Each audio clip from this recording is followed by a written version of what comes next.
윤석열 대통령이 정치 보복 수사를 하고 있다는 야당의 반발에 대해 민주당 정부 때는 안 했느냐면서 강한 어조로 반박했습니다.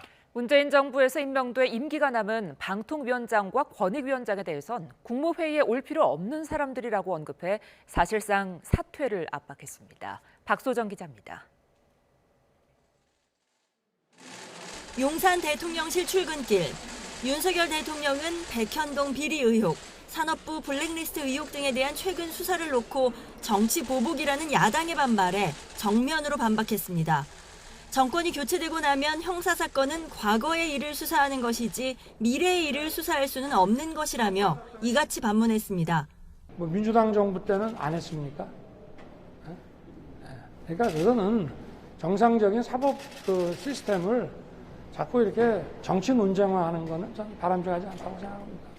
이에 대해 대통령실 관계자는 수사에 대한 일반론을 말한 것이라며 특정한 정치적 의도가 없다고 확대 해석을 경계했습니다. 윤 대통령은 지난 14일 국무회의 참석 불가 통보를 받은 한상혁 방통위원장과 전현희 권익위원장에 대한 질문에도 단호한 입장을 밝혔습니다.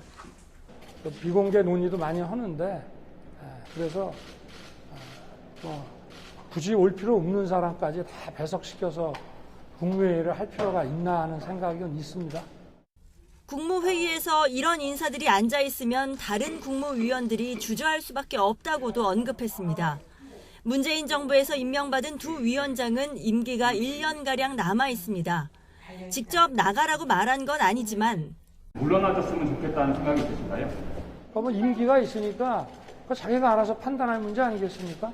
사실상 사퇴를 압박한 것으로 풀이됩니다. 한상혁 전현희 위원장은 일단 업무에 전념하겠다는 뜻을 밝혀 아직은 잦은 사퇴 가능성에 선을 긋고 있습니다.